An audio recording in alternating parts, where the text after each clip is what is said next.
O comprometimento cardíaco, como nós já conversamos também, ele vai surgir numa fase mais tardia, bem mais tardia da doença, né? Ele aparece após o comprometimento dos pulmões e ele se manifesta por uma insuficiência cardíaca restritiva, tá? E caracteriza a fase terminal da doença, né? Assim como o comprometimento também dos rins. Vamos conversar agora sobre o tratamento da esclerodermia, que tem uma avaliação, né? A avaliação terapêutica dela é bem difícil, porque é uma doença que tem remissão espontânea, então a gente fica sem parâmetro, não sabe se é porque o paciente melhorou, se é porque ele teve uma remissão espontânea mesmo, que é característica da doença, ou se é porque a terapia foi eficaz. Pelo que o autor descreveu aqui no capítulo, o tratamento da esclerodermia ele é muito variável, depende muito de autor para autor, e, enfim, existem muitas controvérsias, diversos relatos aí de sucessos e insucessos, só que nenhuma embasada cientificamente, tá? Então o autor ele descreveu, vou falar aqui para vocês, o que o autor descreveu no livro, que estão mais baseadas aí na experiência pessoal dele, também alguns tratamentos que vêm ganhando peso, vêm ganhando consenso mundial, como por exemplo o emprego do metrotexato para tratar a esclerodermia. Então, algumas medidas gerais aí que devem ser adotadas no tratamento dos pacientes com esclerodermia cutânea. O autor sugere que esses pacientes evitem traumas, né? Como eu já falei lá atrás, alguns pacientes relataram que as lesões surgiram após traumas, né? Trauma no local. Que esses pacientes evitem a exposição a temperaturas extremas também, tá? Evitar contato com as substâncias já relacionadas ao surgimento da esclerodermia, epóxi, vinis, né? A gente já conversou sobre isso. Exposição solar excessiva, deve ser inclusive preconizado o uso de fotoprotetores, inclusive proteção contra a radiação ultravioleta A. Tá? E evitar massagens regulares das lesões, porque parece que isso estimula a evolução da doença. Sobre algumas opções medicamentosas, aí a gente tem a vitamina E, que é utilizada nas diversas formas de esclerodermia na dose habitual de 400 a 800 unidades por dia, tá? Por um período indeterminado. Uma outra opção é o corticosteroide, que, à exceção das situações onde exista uma contraindicação formal, o uso dele, eles devem ser sempre empregados, né, no tratamento da esclerodermia, porque eles geram uma diminuição, né, uma fase inflamatória menos acentuada e a sua consequente fase de estado, né, que vem depois. Então, ele meio que gera uma atenuação da manifestação dessas duas fases. Ele pode ser usado tanto nas formas tópica, né, de média e alta potência, como infiltrativo e até via oral, nas situações em que as lesões são mais numerosas e mais disseminadas. Tá? Quando os números de lesões são pequenos, né, até 3 lesões mais localizadas, menores, a gente pode estar associando então um corticosteroide tópico de média ou alta potência. Então, quando a doença for mais disseminada, for necessário o uso do corticosteroide via oral, a gente vai priorizar o uso da prednisona nas doses de até 0,5 mg por quilo dia. O tempo de tratamento, ele não existe assim uma padronização para o tempo de tratamento. Esse autor aqui especificamente, ele mantém a droga por um período médio de 30 dias, que é o tempo que ele geralmente observa que as lesões elas perdem aquele aspecto mais inflamatório, né, da fase inflamatória, e começam a adquirir também um aspecto mais amolecido. Tá? E aí ele inicia, então, a partir do momento que as lesões apresentam essas características, ele inicia uma redução gradual da prednisona de 20% a cada 3 semanas por até 3 meses. Essa prednisona ela pode ser associada a outras drogas, tá? Como por exemplo a vitamina E, outras, pode ser também associado à fototerapia. Sobre o metrotexate, ele é hoje considerado a droga de primeira linha para o tratamento de todas as formas de esclerodermia, inclusive em pacientes pediátricos, tá? Com lesões extensas. Ele está indicado em pacientes que apresentam placas múltiplas, lesões em áreas especiais como face, genitais, mamas, nas situações também que exista uma suspeita de qualquer acometimento sistêmico, ela está indicada também. A dose o tempo de tratamento com metrotexate, o tempo mínimo é de aproximadamente 8 a 12 semanas, mas em geral o que ele observa é que essa droga acaba sendo mantida por no mínimo 6 meses. A dose dela não deve ultrapassar de 0,2 a 0,4 miligramas por quilo por semana, né? E aí ela deve ser administrada ou em dose única ou em doses fracionadas a cada 8 horas. Pode ser introduzida inicialmente com a prednisona, tá? E ela está contraindicada em pacientes que têm uma história patológica pregressa de hepatopatia. Outra opção é a ciclofosfamida, que ela é amplamente utilizada em pacientes portadores de doença sistêmica, principalmente nos portadores de acometimento pulmonar. Hoje, em relação às lesões cutâneas, ela é a segunda opção, tá? E a gente só vai entrar nos casos em que o paciente não respondeu ou tem contraindicação para o uso de methotrexate. Ela pode ser já iniciada com a prednisona e pode ser usada em pacientes com mais de 10 anos, acima de 30 quilos, sem nenhuma contraindicação, que seriam disfunções urinárias, discrasias sanguíneas, leucopenia, anemia persistente. Ele prefere, o autor, a administração da droga por via oral e tem se preferido aí o uso em pulsoterapia, né, nas doses de meio a 1 mg por quilo dia, um limite máximo de 100 mg por dia, tá?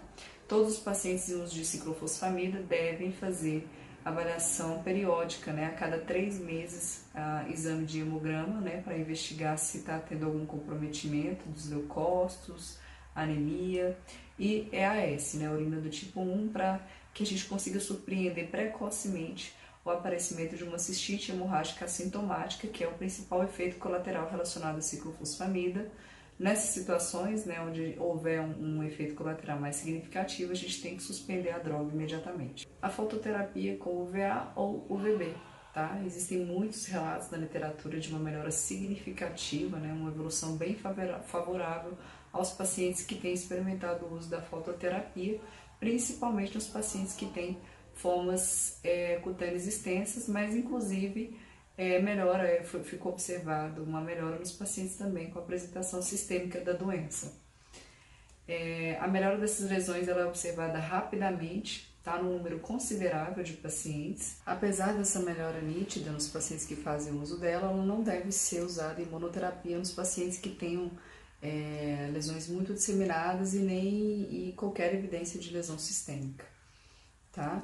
Só nos casos em que o paciente não tiver indícios de acometimento sistêmico, a gente pode tentar considerar a possibilidade de usar a fototerapia como monoterapia.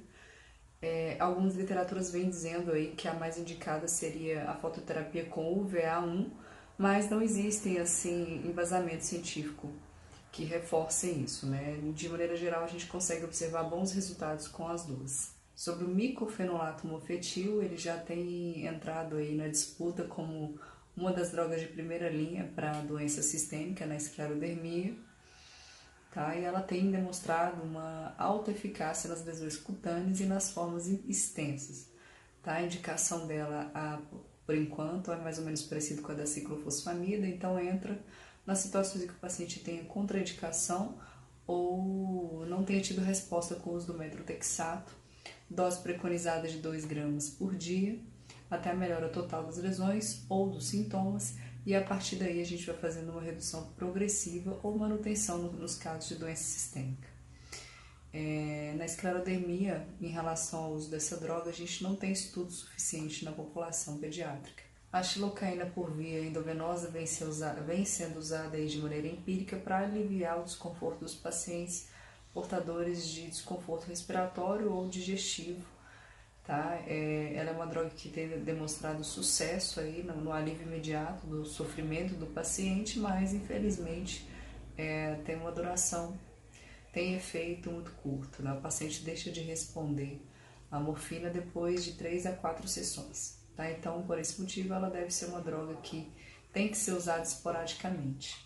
A azatioprina, ela deve ser utilizada somente nas formas exclusivamente sistêmicas e ela nunca deve ser usada em monoterapia, tá? Somente em combinação com as drogas de primeira linha, né? Como o methotrexato e o micofenolato, como uma tentativa de gerar uma melhor resposta terapêutica. A pentoxifilina é mais uma opção terapêutica, né, por conta da sua suposta ação de inibir a produção de IL-2, né, de interleucina 2, a sua ação vasodilatadora e antiagregante plaquetária, né, então ela passa a ser melhor indicada nas situações onde há uma esclerodactilia intensa, vasculite de extremidade, pacientes com lideso reticular. A gente sempre associa essa opção terapêutica com as drogas de primeira linha. Os vasodilatadores, aqui no caso os nifedipinas e o sildenafil, e os derivados dele, né, eles devem ser associados em pacientes que apresentam fenômenos vasoativos, né, associados à doença, vasculites de extremidades e esclerodactilias, né? Então a gente tem que estar sempre associando esses vasodilatadores, preferencialmente o sildenafil. Então a gente tem que estar sempre associando as drogas de primeira linha nos pacientes que apresentarem essas situações. Em relação a opções de tratamentos tópicos, além do corticosteroide, né, que a gente já conversou, existe aí também, por exemplo, o tacrolimus, que pode ser associado principalmente em crianças que apresentam lesões superficiais da face e dos genitais. A lipoescultura é um método bom, tá, para tratar as depressões acentuadas que acontecem em decorrência da esclerodermia, principalmente naqueles pacientes portadores da esclerodermia linear, né, em golpe de sábio da face, que fica mais agressiva e fica muito mais evidente, pode gerar até deformidade do rosto mesmo, né? E ela pode ser utilizada depois de 6 meses do paciente estar assintomático e de suspensão das outras medicações. Nos pacientes com esclerodermia está formalmente contraindicado o pessoal uso de preenchedores como ácido hialurônico e semelhantes, né, e derivados, e também de silicones. Sobre o prognóstico da esclerodermia, as lesões mais generalizadas elas têm pior prognóstico, e embora isso seja discutível, parece que ela tem uma maior correlação com o aparecimento de doença sistêmica. Então a gente tem que tomar mais cuidado, né, com esses pacientes, reforçar aí a monitorização e acompanhamento sorológico nesses pacientes, né, com lesões mais generalizadas.